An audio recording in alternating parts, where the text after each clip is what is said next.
حضرت عمار ابن یاسر رضی اللہ تعالیٰ عنہ کے پورے خاندان کو کفار نے گھیر لیا، مارنا پیٹنا شروع کیا، آپ کو بھی، آپ کے بھائی کو بھی، آپ کی والدہ کو بھی، آپ کے والد کو بھی اتنا مارا کہ لہو لہان کر دیا، زخم پہ زخم کھا کے جی خونے جگر کے گھونٹ پی اور آہ نہ کر لبوں کو سی۔ یہ عشق ہے، کوئی دل لگی نہیں، یہ آزمائش حسن ہے۔ اگر کسی کو راہ خدا میں آئے تو سیدنا عمار ابن یاسر کی والدہ کو اس طرح مارا کہ ان کی ایک ٹانگ ایک اونٹ کے ساتھ باندھ دی، دوسری کے ساتھ باندھ دی، اور پھر ان کو نیزے مارے حتیٰ کہ 2 حصوں میں کٹ گیا وجود، اور وہ باہمت خاتون درد سہتے سہتے اپنے رب کے حضور حاضر ہو گئی۔ پھر ان کے والد کو شہید کیا، کس کے لیے، کس کے نام پر، کس وجہ سے؟ پھر ان کے بھائی کو شہید کیا۔ پھر جناب عمار ابن یاسر وہ سخت صدمے میں تھے، پھر ان کو مار رہے، پھر ان کو مجبور کیا کلمات کفر کہنے کے لیے، ان کے منہ سے نکل گئے، انہوں نے ایسے کلمات کہہ دیے جو معاذ اللہ کفریات تھے۔ اب اتنا زد و کوف ہوا، تکلیف دی، بول دیا انہوں نے، لوگ دوڑے گئے نبی کریم کی بارگاہ میں، عمار تو معاذ اللہ کافر ہو گئے۔ بات بتانے والے نے تو بات بتا دی، پر جو جواب آیا وہ بڑا نرالا تھا کہ حضور اس نے کفر کیا ہے۔ محبوب فرمانے لگے خاموش ہو جا، عمار سر سے لے کر پاؤں تک ایمان ہی ایمان ہے۔ فرمایا ایمان تو اس کے خون کے اندر، اس کے وجود کے اندر، اس کے لہو کے اندر، جسم کے اندر سرایت کر گیا ہے ایمان، اور جس کے سینے میں، گوشت میں، لہو میں سرایت کر دیا وہ کیسے کافر ہو سکتا ہے؟ لیکن چونکہ انہوں نے مجبوراً یہ کہا تھا، پھر وہ خود دوڑے ہوئے آئے، عرض کی یا رسول اللہ پتہ نہیں کیا حال کر دیا کہ میرے منہ سے کلمات نکل گئے۔ محبوب فرمانے لگے تو کلمات کی چھوڑ، دل کی بتا، دل کی بتا، تیرے دل کی کیفیت کیا ہے؟ عرض کی یا رسول اللہ دل تو ہر لمحے کے لیے ایمان پر مطمئن ہے۔ تو محبوب نے فرمایا کوئی بات نہیں، پھر جان بچانے کے لیے ایسا کرنا پڑے تو حرج ہے، کوئی ڈٹ جائے نہ کفر کرے تو اعلیٰ شہید ہے، لیکن اپنی جان بچانے کے لیے کسی نے مجبور ہو کر صرف زبان سے یہ کلمات کہہ دیے تو حرج ہے۔ جب سورج کی کرنیں چمکی، قربان جائیں کیا نظارہ ہوگا۔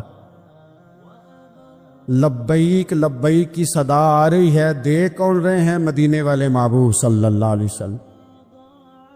حضور اس لشکر حسن کو لے کر، اس نور بھرے قافلے کو لے کے، یہ کون ہیں جو حضور کے ساتھ سارے نکلے ہیں؟ یہ کون ہیں سارے؟ یہ وہ فیروز بخت سعادت مند لوگ ہیں کہ ان میں سے جس نے ایک دفعہ بھی ایمان کی حالت میں حضور کو دیکھا اور پھر خاتمہ بالخیر بالایمان کے ساتھ دنیا سے رخصت ہوئے، یہ وہ لوگ ہیں کہ ولی اگر 60 سال بھی سارا دن روزہ رکھے، ساری رات نفل پڑھے، ہر برائی سے بچے، لیکن پھر بھی کسی صحابی کے قدموں کی خاک تک کو نہیں پہنچ سکتا، اور صحابی زیارت سے بنتا ہے، ولی عبادت سے بنتے۔ نبی پاک صلی اللہ تعالی علیہ وسلم کے وہ سارے صحابہ کون ہیں؟ السابق النجوم، یہ حضور کی چاروں جانب یہ چمک رہے ہیں، انہیں خود میرے نبی پاک نے ستارے فرمایا ہے۔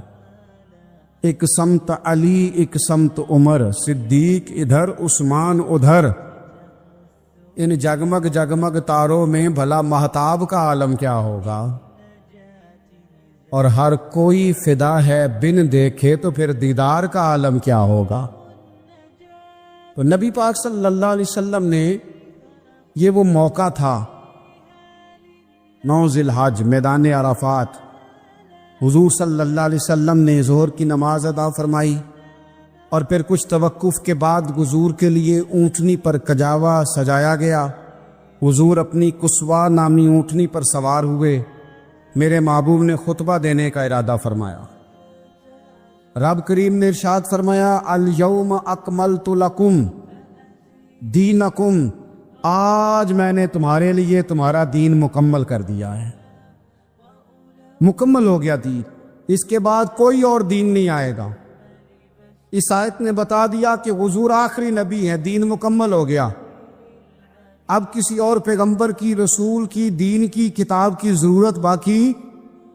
آج میں نے تمہارے لیے تمہارا دین مکمل کر دیا. اور کیا خوبصورت لفظ ہیں قرآن پاک میں فرمایا وَأَتْمَمْتُ عَلَيْكُمْ نِعْمَتِي، اور آج میں نے تم پر اپنی نعمتیں تمام کر دی ہیں، نعمتیں مکمل کر دی. وَرَضِيتُ لَكُمُ الْإِسْلَامَ دِينًا، اور اللہ فرماتے ہیں میں نے تمہارے لیے دین اسلام کو پسند کیا ہے. یہ میری رضا ہے، یہ دین اسلام تمہارے لیے پسند کیا ہے. کوئی بندہ ساری زندگی مخلوق کی خدمت کرے، ساری زندگی رستوں سے کانٹے اٹھائے، ساری زندگی خیر کا کام کرے، کسی کو تکلیف نہ دے، لیکن اگر مسلمان نہیں نا، اگر کلمہ نہیں نہ پڑھتا تو اس کی ساری عمر کی خیر بھی کسی کام کی نہیں. اس لیے کہ رب فرماتا ہے جڑ دین اسلام ہے، جڑ ہوگی تو پھر شاخیں قبول کی جائیں گی نا. تو اگر جڑ ہی سرے سے نہیں ہے تو خیر کرنے کا معنی، کچھ لوگ کفار کی، مشرکین کی تعریف کرتے ہیں کہ جناب بلے بلے اتنے ویلفیئر کام ہو رہے ہیں. تو یاد رکھو سب سے ضروری جڑ ہے. قرآن پاک میں رب تعالیٰ نے منافقین، مشرکین اور کفار کے اعمال کی بنیاد اس طرح کی بتائی ہے کہ جس طرح پتھر پر تھوڑی گرد پڑ جائے، ذرا ہوا کا جھونکا ہے یا بارش آئے تو پتھر صاف کا صاف ہو جاتا ہے. ان کے اعمال اس طرح کے ہیں. اس خیر کا کیا مطلب کہ جس خیر میں ایمان ہی شامل نہیں. جب تک بندہ مومن نہ ہو اس کا کوئی عمل بھی اللہ کی بارگاہ میں قابل قبول نہیں ہوتا. یہ آیت نازل ہو گئی، فرمایا دین مکمل ہو گیا. او میرے بھائیو، خدا را سوچو، کوئی شے مکمل نہیں دنیا میں، کوئی شے. کروڑوں کا مکان بنا لو پھر بھی کوئی نہ کوئی نقص نکل ہی آتا ہے. کوئی دنیا میں شے مکمل ہے ہی نہیں. اگر کوئی شے مکمل ہے تو وہ مدینے والے رسول کا دین مکمل ہے. مکمل، جب ہم کہتے ہیں نا مکمل دین تو لوگ سمجھتے ہیں تو شاید سادی سی بات ہے. یہ وہ والی بات ہے جو دنیا میں کہیں نہیں پائی جاتی. جب یہ آیت نازل ہوئی تھی نا، بخاری میں موجود ہے، ایک بہت بڑا یہودیوں کا عالم حضرت عمر فاروق رضی اللہ تعالیٰ عنہ سے کہنے لگا یہ جو تم پر آیت نازل ہوئی ہے نا کہ دین مکمل ہو گیا، یہ اگر ہم پر نازل ہوتی نا تو جس دن یہ آیت نازل ہوئی ہوتی ہم نے ہر سال اسی دن کو عید بنا لینا تھا کہ دین مکمل ہو گیا. الیوم اکملت لکم دینکم، دین مکمل ہو گیا. ہم تو عید بنا لیتے. تو حضرت عمر کہنے لگے ہم پر بھی بڑا فضل ہے. جس دن آیت نازل ہوئی تھی عرفہ کا دن بھی تھا اور جمعے کا دن بھی تھا. ایک نہیں دو عیدیں تھیں مسلمانوں کی، دو عیدیں تھیں مسلمانوں کی، دو. عزیز بھائی، دین مکمل اللہ نے دیا. اور حضرت عبداللہ ابن عباس رضی اللہ تعالیٰ عنہ نے تو ایک مقام پہ اس کا ذکر بھی کر دیا. جب ان سے کسی یہودی نے کہا نا یہ آیت ہمیں ملتی تو ہم عید مناتے، تو فرمایا تم ایک مناتے نا، ہماری دو تھیں اس دن. جمعہ بھی تو مسلمانوں کی عید کا دن ہے نا. بہت سارے لوگ ہیں بیچارے جو کہتے ہیں اسلام میں عیدیں صرف دو ہیں، اور وہ بھی صرف پریشانی انہیں عید میلاد النبی والے دن ہوتی ہے، اس کے آگے پیچھے نہیں ہوتی. حالانکہ نبی پاک علیہ السلام نے کہا ہر جمعہ بھی عید ہے، خود حضور نے فرمایا، لیکن وہ اڑ جاتے ہیں کہ نہیں عیدیں صرف دو ہی ہیں. بھائی آپ یہ کہہ سکتے ہیں کہ اسلام کی معروف عیدیں دو ہیں، اپنے معنی اور مفہوم کے لحاظ سے جس کو یوم عید کہا جائے وہ عیدیں دو ہیں. نبی پاک صلی اللہ تعالیٰ علیہ وسلم نے میدان عرفات میں خطبہ دیا. یہ جو واضح نصیحت ہے نا، خطبہ، تقریر، یہ دنیا کر رہی ہے، کرتی رہے گی، کرتی چلی آئے گی، اور اس کو میرے نبی پاک علیہ السلام نے پسند فرمایا. خیر کی بات کرنے والے کو حضور نے دعا دی. محبوب فرمانے لگے اللہ جو میری حدیثیں یاد کر کے آگے پہنچائے اس کے چہرے کو تر و تازہ رکھنا. یہ ابلاغ دین بہت بڑی بات ہے اگر کوئی خلوص نیت سے کرے. لیکن کائنات ارضی میں وہ جو حضور کا خطبہ حجۃ الوداع ہے، وہ دستور ہے، وہ منشور ہے۔ انسانی حقوق پر اس سے بڑا چارٹر نہ پہلے کبھی تھا نہ قیامت تک دوبارہ بن سکتا ہے۔ اس کو خطبہ حجۃ الوداع کیوں کہتے ہیں؟ ایک تو مطلب یہ کہ حضور نے یہی آخری آج کیا، اور دوسری بات یہ تھی کہ اس خطبے کے تھوڑے ہی عرصے بعد میرے نبی پاک نے وصال ظاہری فرمایا، اور اس خطبے کو رسول پاک صلی اللہ تعالی علیہ وسلم نے شروع کہاں سے فرمایا؟ یہ خطبہ دیکھیں شروع کہاں سے ہو رہا ہے۔ انسان دنیا میں ملتا بھی ہے، جدا بھی ہوتا ہے۔ یہ جو جدائی کا وقت ہوتا ہے نا، جدائی کا، شاید بڑی سوچ سمجھ کے کہا تھا حضرت میاں صاحب نے، بڑی غور کر کے انہوں نے کہا تھا کہ دریا کنڈے روخ نہ لائیے، جو آوے روڑ جاوے۔ آپ میدان میں درخت لگاتے تو کبھی پھل گرتا ہے تو زمین پہ گرتا ہے، اٹھا لیتے ہیں۔ اگر دریا کے کنارے ہو تو وہ تو دریا میں گرے گا اور روڑ جائے گا، چلا گیا، بہہ گیا۔ فرمانے لگے دریا کنڈے روخ نہ لائیے، جو آوے روڑ جاوے، تے پردیسی نال نہ یاری لائیے، او دا جدوں دل کرے ٹر جاوے، وہ تو چلا جاتا ہے۔ یہ خطبہ شروع کہاں سے ہو رہا ہے؟ یعنی ابھی آغاز کلام ہے، بات آگے آئے گی، آغاز کلام ہے۔ میں کہہ چکا ہوں ولی شاید عبادت کر کے بنے، تقوی اختیار کر کے بنے، ولی اللہ کی حرام کردہ ہر شے سے اجتناب کر کے بنے، وہ جس میں شبہ ہے اس سے بھی بچے تو پھر ولی بنے۔ لیکن صحابی تو حضور کی زیارت سے بنتا ہے نا، نبی پاک کی زیارت سے بنتا ہے، اور صحابہ تو وہ صحابہ تھے جن کی ہر صبح عید ہوتی تھی، خدا کا قرب حاصل تھا، نبی کی دید ہوتی تھی۔ وہ تو اس طرح کا ماحول تھا کہ نبی پاک نے فرمایا حضرت ابو ہریرہ سے یہیں بیٹھے رہتے ہو، تھوڑا ذرا کبھی کوئی کام بھی کر لیا کرو، وقفے سے ملنے سے محبت بھی بڑھتی ہے۔ تو حضرت ابو ہریرہ اٹھے اور ستون کے پیچھے سے ہو کے واپس آ گئے۔ فرمایا آ گئے ہو؟ عرض کی حضور دل ہی نہیں لگتا تو جائیں کہاں؟ وہ جو حضور سے آ کے کہتے تھے نا یا رسول اللہ صلی اللہ علیہ وسلم، حضرت صوبان بن مالک، حضور نے فرمایا پریشان دکھائی دیتے ہو؟ کہا یا رسول اللہ ایک بات پریشان کرتی ہے۔ کہا وہ کیا؟ عرض کی حضور دل بے چین ہوتا ہے تو زیارت کو آ جاتا ہوں، آج ایک عجیب خیال آیا، اور اس نے عجیب رنگ طبیعت میں بھر دیا ہے۔ فرمایا تمہیں کیا خیال آیا؟ عرض کی یا رسول اللہ صلی اللہ علیہ وسلم آج خیال آیا ہے کہ صوبان ہے، تو حضور کا غلام ہے، جنت تو حضور کے صدقے ملے گی، لیکن یہ ہے کہ حضور تو ہوں گے نا نبیوں کے ساتھ، تجھے ملے گی پر ملے گی تو غلاموں کے محلے میں نا۔ دل میں خیال آیا کہ وہاں زیارت بھی ہوگی کہ نہیں؟ او جنت میرے کس کاری جتھے یار نظر نہ آوے، زیارت بھی ہوگی کہ نہیں؟ حضور کی بارگاہ میں جب حضرت صوبان نے عرض کی تو رب کریم نے فرمایا محبوب جو تیری اور تیرے رب کی اطاعت کرے نا، اولئک انعم اللہ علیہم من النبیین والصدیقین والشہداء والصالحین، فرمایا ان کو اللہ نبیوں کے، صدیقین کے، شہداء اور صالحین کے ساتھ ہی جنت میں اکٹھا فرمائے گا۔ وہ اکٹھے رہے تو جن کو تو جنت میں بھی حضور کی زیارت کے بغیر چین نہیں تھا، ان کو حضور نے خطبہ حجۃ الوداع شروع کرتے وقت پہلا جملہ پتہ کیا کہا؟ حضور اونٹنی پہ ہیں، احرام باندھا ہوا ہے، 1,40,000 کم و بیش غلام سامنے کھڑے، عرفات کا میدان۔ محبوب فرمانے لگے پہلا جملہ، جو درد والے تھے وہ تڑپ گئے، یہ سارے درد والے تھے لیکن کچھ زیادہ مزاج شناس تھے۔ محبوب نے پہلا جملہ کہا، حضور فرمانے لگے لوگو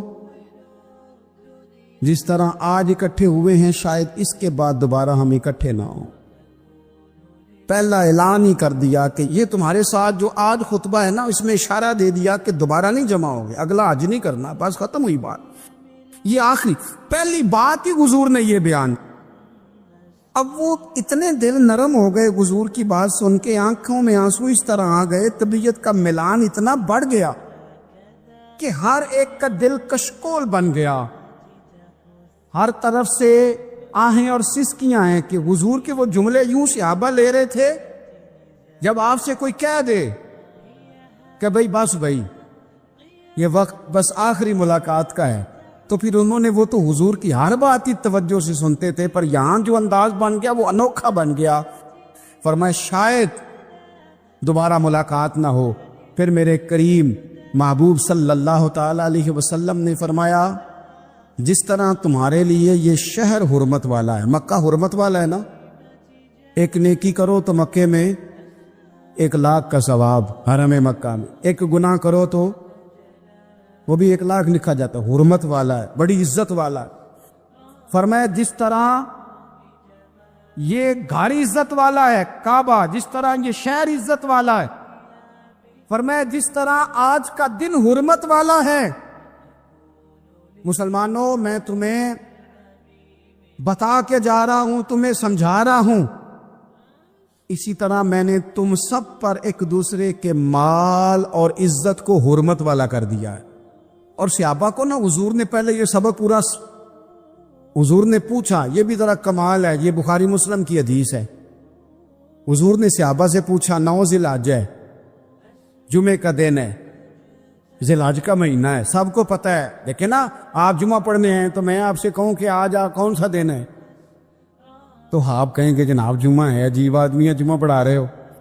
لیکن جو صحابہ کا انداز ہے وہ اور ہے۔ حضور نے پوچھا آج یہ کون سا مہینہ ہے؟ یہ ادب ہے، یہ مقام ہے، یہ وہ مقام ہے جہاں بہت سارے صرف عقل والے بندے جو ہوتے ہیں نا وہ بیچارے گرتے پڑتے ہیں، کہتے ہیں جی بات آتی ہو تو بتانی چاہیے، یہ کیا بات ہوئی جی، بندہ بولے ہی نا، یہ کیا لیکن کچھ لوگ ایسے ہیں جن کا دھارا ادب کچھ اور ہوتا ہے، انہیں ڈھیروں باتیں بھی آتی ہوں تو ہر جگہ بات کرنے کی نہیں ہوتی، سب جگہ کہانیاں سنانے کی نہیں ہوتی۔ حضور نے فرمایا کون سا مہینہ ہے؟ قربان جائیں، بھیا کو زبان ہو کے کہنے لگے واللہ و رسولہ عالم، اللہ جانے اللہ کا رسول جانے، سانو تے قید سجن دا گہنا ہے، او جنج رکھے اساں اونج رہنا ہے، ہمیں کیا پتا؟ پوچھا کسی نے، لکھا ہے صوفیاء نے، کسی نے پوچھا اوے تمہیں پتہ نہیں، کہنے لگے چپ کر، ہمیں کیا پتا کون سا مہینہ ہے؟ تو حضور نے فرمایا آج تاریخ کون سی ہے؟ بھائی صاحب کو پتا تھا نا 9 ذی الحج کو یہ حج ہوتا ہے، کون سی تاریخ ہے؟ کہا واللہ و رسولہ عالم، اللہ جانے اللہ کا رسول جانے۔ قربان جائیں، حضور نے پوچھا دن کون سا ہے؟ سب کو پتا ہے جمعہ ہے، کہنے لگے واللہ و رسولہ عالم، اللہ جانے اور اللہ کا۔ وہ صحابہ بتا کیوں نہیں رہے؟ تو اہل محبت کہتے ہیں صحابہ کا جواب یہ تھا ہمیں کوئی مہینوں سے غرض ہے، ہمیں کوئی دن سے غرض ہے، ہمیں کوئی تاریخ سے غرض ہے؟ حاجیو آؤ شہنشاہ کا روزہ دیکھو، کعبہ تو دیکھ چکے، کعبے کا بھی کعبہ دیکھو، ہمیں تو محبوب سے غرض ہے۔ مہینہ تھا ذی الحج کا، اگر حضور کہہ دیتے ذی الحج نہیں ذی قعد ہے تو ہم نے ذی قعد ہی بنا لینا تھا۔ تاریخ تھی 9، اگر حضور فرما دیتے 11 ہے تو ہم نے 11 ہی بنا لینی تھی۔ دن تھا جمعے کا، اگر حضور کہتے پیر ہے تو ہمیں کیا لگے؟ ہمیں تو محبوب کی رضا چاہیے۔ آپ دیکھیں نا، ایک صحابی کے ہاتھ ذرا لمبے تھے تو حضور نے فرمایا یا ذوالیدین، او لمبے ہاتھوں والے۔ ان سے کوئی پوچھتا نام کیا ہے تو کہتے میرا نام ہے 2 ہاتھوں والا۔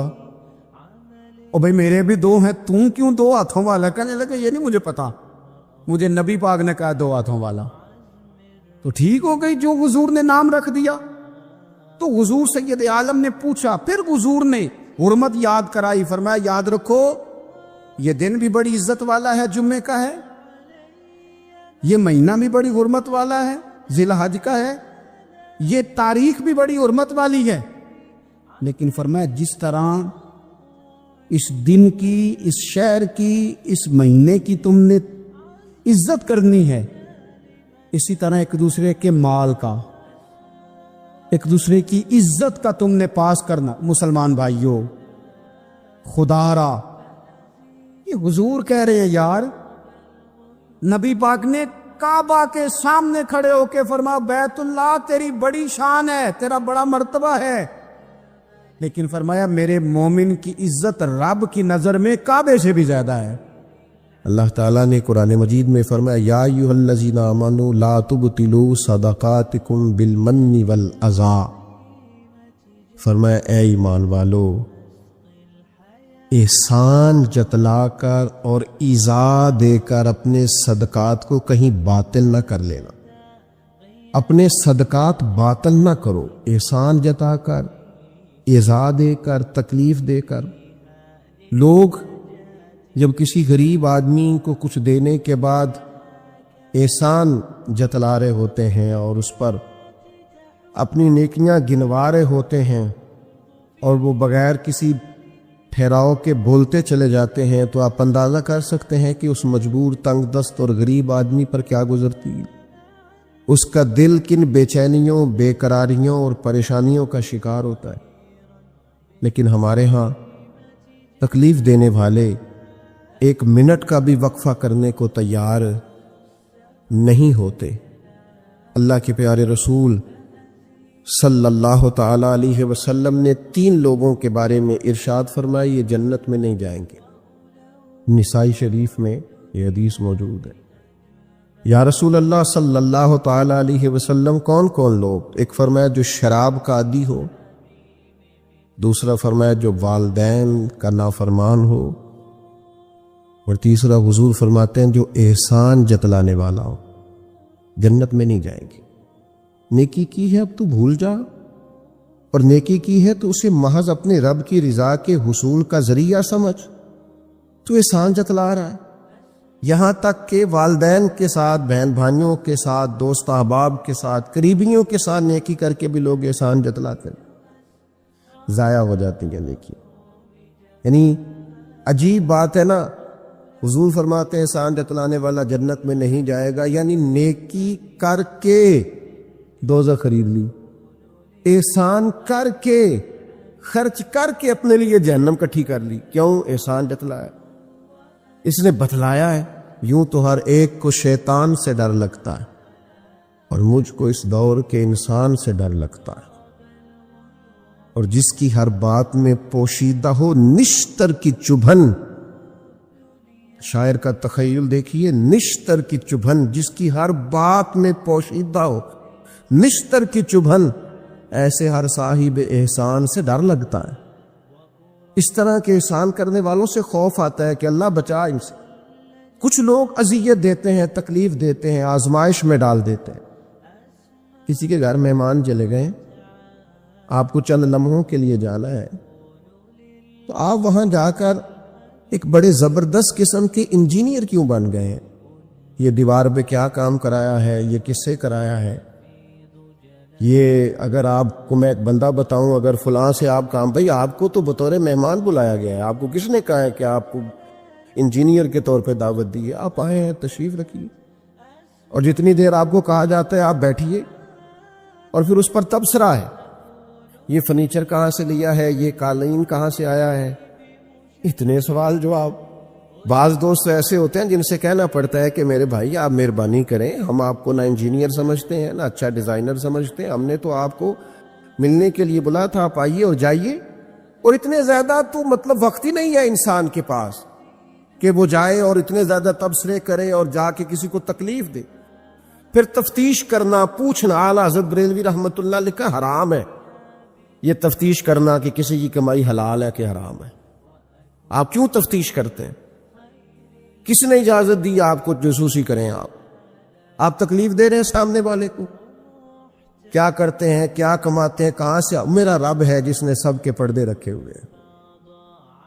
اب کیوں ایسی حرکات کرتے ہیں جس کی بنیاد پر جناب کا ذریعہ آمدن کیا ہے؟ میرا ذریعہ آمدن یہ ہے کہ آپ دے جاتے ہیں تو میں کھا لیتا ہوں۔ آپ اپنا ذریعہ آمدن کی فکر کریں، آپ دوسروں پر کیوں اس قدر زیادہ بوجھ ڈالتے؟ اور پھر کھانا سامنے رکھا جاتا ہے، یہ میں نہیں کھاتا، تو آپ کو جو کھانا تھا گھر سے لے آتے، کیا یہ اچھا ہوتا؟ یہ میں ایک زمانہ ہو گیا جی میں نے یہ نہیں کبھی کھایا، تو کیا کھاتے ہیں آپ؟ مجھے سالوں بیت گئے ہیں سفر کرتے ہوئے، اور میرے ساتھ پوری جماعت نے سفر کیا، ہفتوں میں گھر سے باہر رہا ہوں، کوئی ایک شخص نہیں، ایسا تو نہیں کہ ساری چیزیں طبیعت کو پسند ہوتی ہیں، لیکن کوئی ایک شخص نہیں بتا سکتا کہ کبھی میں نے کہا ہو یہ مجھے پسند نہیں، میں نے نہیں کھانا، لے جایا، یہ میری طبیعت نہیں۔ کیوں؟ میں ایک دفعہ اپنے حضرت صاحب کے ساتھ تھا، ایک جگہ پہ کھانا آیا تو میں نے گھر والوں سے کہا نمک دیجئے گا ذرا، تو صاحب فرمانے لگے بیٹا آپ نے وہ حدیث نہیں پڑھی کہ حضور نے فرمایا کھانا پسند نہ ہو تو چھوڑ دو لیکن عیب نہ نکالو؟ فرمایا کس موسم کے اندر انہوں نے کھانا پکایا ہے اور تم نے انہیں یہ کہہ دیا تمہیں نمک ہی نہیں ڈالنا آتا؟ فرمایا ان کے گھر کا ذائقہ ہے، وہ کم کھاتے ہو، تم تھوڑا زیادہ کھاتے ہوگے نمک، بعض لوگ ذرا کم کھاتے ہیں، بات تم نے یہ کس طرح کی حرکت کی ہے؟ وہ بیچارے جا کے پہلے وہ ڈانٹے گا کہ تم نے نمک ہی نہیں صحیح ڈالا، وہ نمک مانگ رہے ہیں، کیا ضرورت تھی؟ تھوڑا سا وہ حضرت سلمان فارسی رضی اللہ تعالیٰ عنہ کے گھر میں مہمان آ گئے، تو آپ نے کھانا رکھا تو وہ صاحب کہنے لگے کبھی پودینے کی چٹنی ہو جاتی نا، تو اب ان کے پاس پیسے نہیں تھے، ان کا لوٹا تھا ان کے پاس پیتل کا یا لوہے کا، لے جا کے گروی رکھا کسی کے ہاں، یہ وضو کے لیے رکھا ہوا تھا جناب سلمان فارسی نے، پھر وہ لوٹا گروی رکھ کے پیسے لائے، اس کا پودینہ خریدا اور لا کے مہمان کو دیا، تو مہمان کہنے لگا جی اللہ کا شکر ہے ہم قناعت پسند ہیں، جو مل جائے کھا لیتے ہیں۔ یعنی ایک تو یہ کہ پہلے فرمائش کر دی اور اس کے بعد نیک بننے کا ڈھونگ بھی رچایا۔ ابھی کچھ لوگوں کا طریقہ ہوتا ہے وہ سارا کچھ کرنے کے بعد نا، یعنی 2.25 گھنٹے غیبتیں کرنے کے بعد کہنے چلو سانوں کی لگے، بھئی آپ 15 منٹ ہی رہ گئے تھے، 2 گھنٹے پورے ہونے لگے تھے، ساری تو کر لی آپ نے، اب پیچھے بچا کیا ہے؟ تو وہ کہنے لگے رہی میں قناعت پسند ہوں، جو مل جائے کھا لیتا ہوں۔ تو حضرت سلمان فارسی ناراض ہوئے، جلال میں آپ فرمانے لگے اگر تم قناعت پسند ہوتے تو میرا وضو کا لوٹا آج گروی نہ پڑا ہوتا، تم قناعت پسند ہو، اوپر سے جھوٹ بولتے ہو۔ لیکن تکلیف دینا، اذیت پہنچانا، ذہنی طور پر کسی کو ٹارچر کرنا، میری اب کبھی طبیعت خراب ہو جاتی ہے نا جی، تو چونکہ محبت کرنے والوں کی لسٹ لمبی ہے، طبیعت خراب ہو جاتی ہے تو میں بتاتا نہیں، کتنے کتنے دن خبر نہیں ہوتی، میری خواہش ہوتی ہے۔ پچھلے دنوں بھی ایک پورا دن ہاسپٹل میں گزارنا پڑا، میں نے بتایا نہیں، افواہ تھی کہ میری طبیعت خراب ہے، لوگوں نے پوچھ پوچھ کر بیمار کر دیا، نئے سرے سے بتانا پڑتا ہویا کی سی، اور پھر کچھ تو اتنے خاص محبت کرنے والے ہوتے ہیں کہ انہیں پوری ڈیٹیل چاہیے ہوتی ہے پس منظر سمیت۔ آپ حضور علیہ الصلوۃ والسلام نے فرمایا بہترین عیادت وہ ہے جو جلدی ہو، نہیں تھوڑی دیر کے لیے مریض کے پاس جائے، یہ بہقی میں حدیث موجود ہے، بہترین عیادت، بہترین تیمارداری وہ ہے جو جلدی ہو، فٹافٹ آپ آئیں، تھوڑی دیر بیٹھے اور چلے جائیں۔ اتنی تفصیلات، پھر 7 نسخہ جات، پھر یا کچھ لوگ تو ایسے ہوتے ہیں جو اتنا ڈرا جاتے ہیں بیمار آدمی کو کہ وہ جلدی فوت ہونے والا ہو جاتا ہے، اس کہتے ہیں فلانے کو بھی یہ مرض تھا بیچارہ، 4 بچے، فوت ہو گیا۔ آپ کو تو کہا تھا تسلی دیتے، مریض سے دعا کراتے، پھر ضد کریں گے، اصرار کریں گے، یہ کھا لیں، کھائیں گے تو اٹھیں گے، تھوڑا سا تو لیں۔ اللہ کے بندے، نبی کریم علیہ السلام نے فرمایا بیمار سے ضد نہ کرو، اسی اللہ کھلا پلا دیا کرتا ہے۔ تم ضد کر رہے ہو، اصرار کر رہے ہو، تکلیف دے رہے ہو، اذیت پہنچائی جاتی ہے۔ بڑے درویش آدمی تھے حضرت سری سختی، کبھی کسی سے سخت جملہ نہیں کہا۔ آپ بیمار تھے، ایک صاحب تیمارداری کرنے آ گئے، تو آپ کا خیال تھا کہ وہ ہو گئی تیمارداری، وہ جائیں۔ کئی لوگ ان کے بعد آئے چلے گئے، لیکن بیٹھے ہوئے جا ہی نہیں رہے۔ تو حضرت سری سختی رحمۃ اللہ تعالی علیہ، اب بعض دفعہ مروت ایسی ہوتی ہے کہ بندہ اپنی زبان سے معزز آدمی کہہ نہیں پاتا، لیکن وہ چونکہ تکلیف میں تھے، سردی کا موسم تھا تو دروازہ کھلا رہ گیا، تو وہ صاحب کہنے لگے حضور دروازہ بند کر دوں، ٹھنڈ آ رہی ہے؟ تو فرمانے لگے کر دیجئے، لیکن اگر کبھی باہر سے کر دینا تو ذرا زیادہ بہتر ہو جائے۔ معنی یہ تھا کہ آپ تشریف لے جائیں، چلے جائیں نہیں کہتے بزرگ۔ آپ کچھ لوگ ایسے ہوتے ہیں انہیں رخصت بھی ذرا اعزاز کے ساتھ کرنا پڑتا ہے، آپ تشریف لے جائیں اور دروازہ باہر سے بند کر دیں تاکہ ہوا بھی نہ آئے اور آپ جیسا کوئی پکا مہمان دوبارہ بھی نہ آئے۔ تشریف لے جائیں، تکلیف نہیں دیں، اذیت نہ دیں کسی شخص کو کسی بھی طرح سے پریشان۔ ایک ہمارے ہاں اور بڑا مسئلہ ہے، میں تو مذاق کر رہا تھا۔ مذاق کیا ہوتا ہے؟ مذاق تو جاہلوں کا کام ہے۔ کہ موسیٰ علیہ السلام کی قوم نے کہا کہ ایک شخص کا انتقال ہو گیا ہے تو ہمیں بتایا جائے کس نے قتل کیا ہے، تو جناب موسیٰ علیہ السلام نے فرمایا گائے ذبح کرو۔ تو ان لوگوں نے کہا آپ ہم سے مذاق کرتے ہیں، اتتخذونہ ہزوا، آپ ہم سے مذاق کرتے ہیں؟ تو فرمایا اعوذ باللہ ان اکون من الجاہلین، میں اللہ کی پناہ چاہتا ہوں کہ میں جاہلوں میں سے ہو جاؤں۔ مذاق کرنے کو جناب موسیٰ نے، قرآن مجید کا پہلا پارہ کہتا ہے جاہلوں کا کام کہا ہے۔